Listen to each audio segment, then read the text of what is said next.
सभापति जी, आपात स्थिति लागू होने के बाद देश असामान्य स्थिति के दौर से गुजर रहा है। शासन में, समाज में, राजनीति में, अर्थव्यवस्था में कदम कदम पर उसी असामान्य स्थिति के दर्शन किए जा सकते हैं। मेरा अपना अनुमान ऐसा था कि इस विकट स्थिति में शायद बजट भी कुछ असामान्य ही ना हो, विशेषकर तब कि लोकसभा का जीवन 1 वर्ष के लिए बढ़ाया गया। उससे मेरे जैसे सदस्यों को यह आशंका होने लगी थी कि इस वर्ष शायद भारी टैक्स देश की जनता पर लगे, लेकिन जिस तरह का बजट पेश किया गया है, इसको अगर मैं एक शब्द में कहूँ तो यह असामान्य स्थिति में सामान्य बजट है। बहुत दिनों के बाद सरकार कुछ व्यावहारिक बनी है। कई सालों से इस बात की मांग थी कि सरकार देश के आर्थिक संतुलन बनाए रखने के लिए व्यावहारिक कदम उठाए।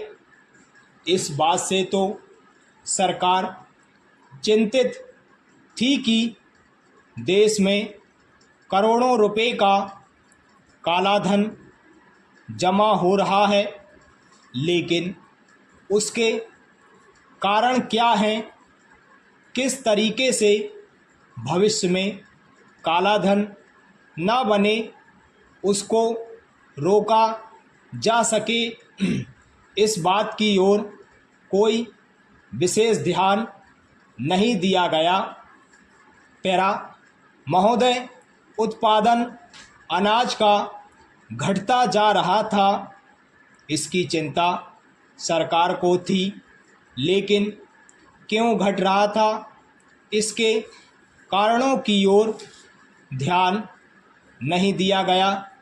मजदूर आंदोलनों और हड़तालों से सरकार चिंतित थी, लेकिन उनके पीछे कौन से कारण थे, उनकी ओर विशेष ध्यान नहीं दिया गया। इसी तरह से जो विदेशों में बसे हुए भारतीय हैं, वे करोड़ों अरबों रुपए की राशि विदेशों में जमा कराते हैं, किंतु भारत में उस पूंजी को नहीं लगाया जा रहा है। शायद पहली बार इस प्रकार का बजट आया है जिसमें इस बात की व्यवस्था की गई है कि काला धन केवल निकलकर बाहर ही ना आए, बल्कि काले धन का भविष्य में निर्माण भी ना हो। इसके लिए शीघ्र कदम उठाए जाने चाहिए।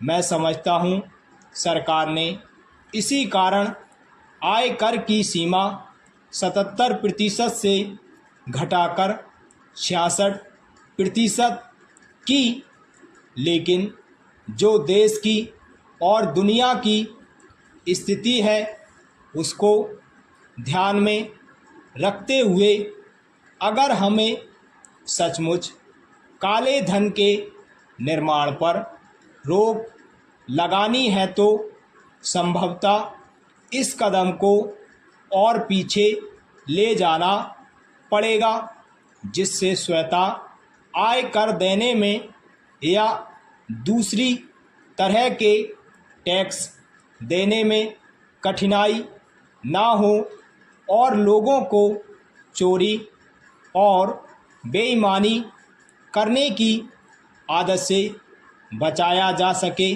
पैरा महोदय, उत्पादन में श्रमिकों की साझेदारी के बारे में भी सोचा गया है और कुछ निर्णय भी लिए गए हैं ताकि उत्पादन में श्रमिकों को भी कुछ भाग मिल सके।